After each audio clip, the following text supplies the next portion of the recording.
Hi, first grade. All this week we've been talking about silent letters.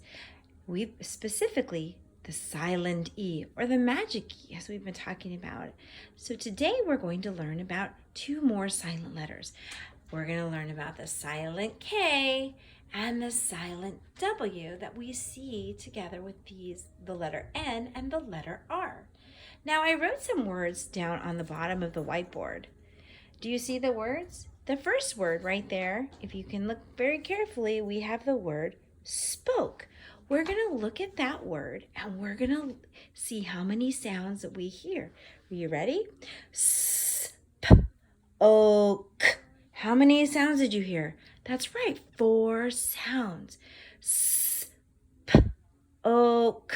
Do we hear the E? No, that's our magic E or silent E that we don't hear. Our second word, I'm going to go in the column. Our second word is block. Okay, let's listen to the sounds of block and count them. Block. Now we have to be really careful with that word because the B and the L, they blend together. Now, even though they blend together, there are still 2 separate sounds we hear. We hear the B, and then the L blends in there. So there are 2 sounds, even though they're blended. So we have bl, k. Now at the end of that word, that C and that K come together and make one sound. We talked about that earlier in the year when we were all in group. Okay, our next word is in the second column. So if you can imagine a line, there's a column here and a column here. Our second word is wrote. Now if you look, wrote has the W-R, right? Well, this time, that W is silent and it stays quiet. And all we hear is that bossy R saying its sound. R-O-T. Now, as we look at that word, let's count how many sounds we hear. R-O-T. How many sounds did you hear? Yeah, I heard 3 too, because not only does it have the silent W, it has the silent E. So we only hear 3 sounds, even though the word has 5 letters. And in that same column, you'll notice knife is the same way. There we have the K, which is silent. We don't hear it. And the N. And we just hear that N. I guess it's kind of a bossy N, like we have a bossy R, right? So if we look at the end of that word, there's an E, right? That's a silent or magic E that makes the I say its own name. And then it also is silent. So let's sound out that word too. I. How many sounds did you hear? I heard 3 sounds too. We didn't hear the K. We don't hear the E. So we just hear I. 3 sounds. 5-letter words with 3 sounds.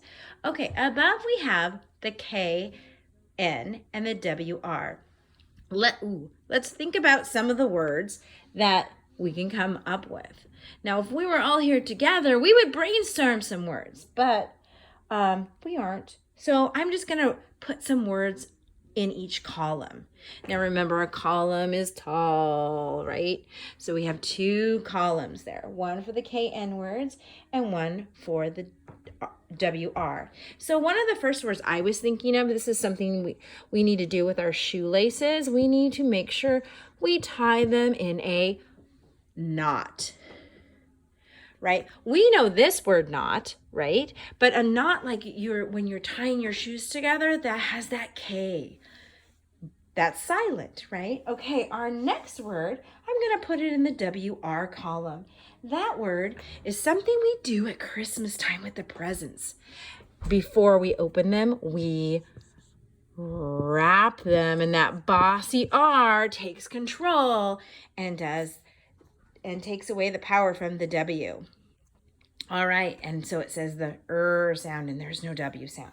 Our next word, this is something that you will see a chef work with in the kitchen to cut up vegetables and meat What would that be? Can you think of it? Did you think of not knife?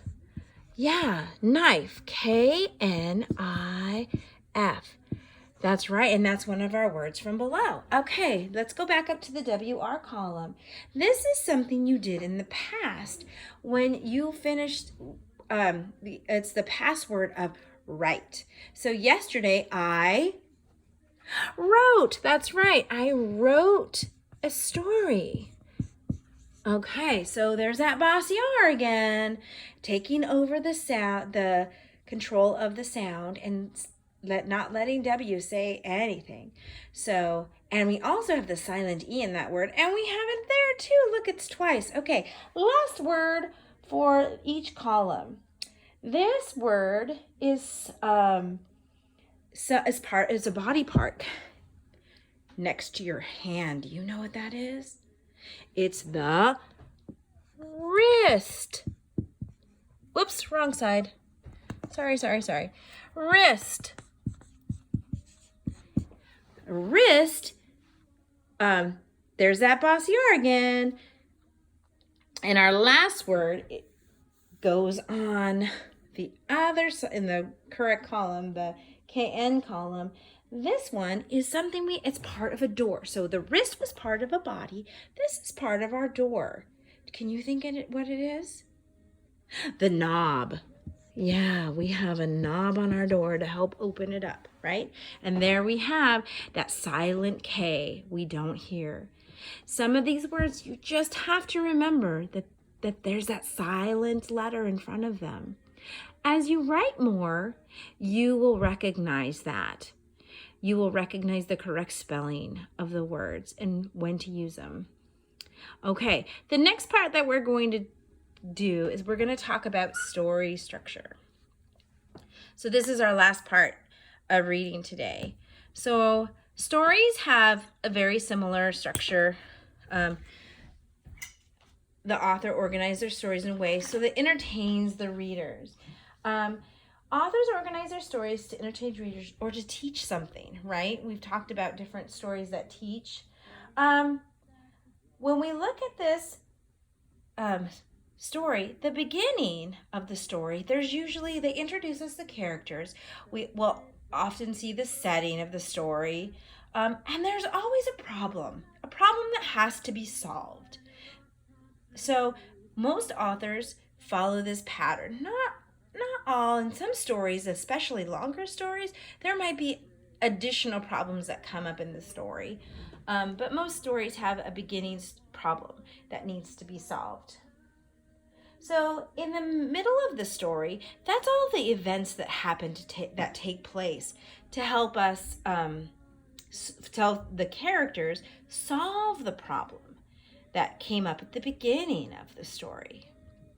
And then the end of the story tells us the resolution or how the characters solve the problem. And this usually, sometimes we really like how the story ends, and sometimes we can think, well, I could have ended that differently. There could be a different ending to the story. So, but authors usually follow this formula when writing a story. Of course, they make them more complicated, but it's also very fun to read.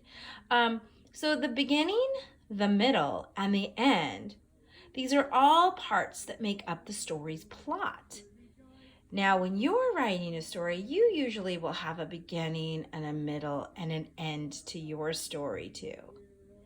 I want you to keep that in mind because as a writer, you use this, and as a reader, you will notice these things, and the beginning and middle and end will help you to retell a story. So keep the story structure in mind: beginning, where you introduce the characters, your setting, your problem. The middle are the events that happen that the character uses, and he tries to solve the problem. And the end is the solution to the problem. So story structure. You will get a chance to tell the story that you read today to a partner or to a mom or a dad.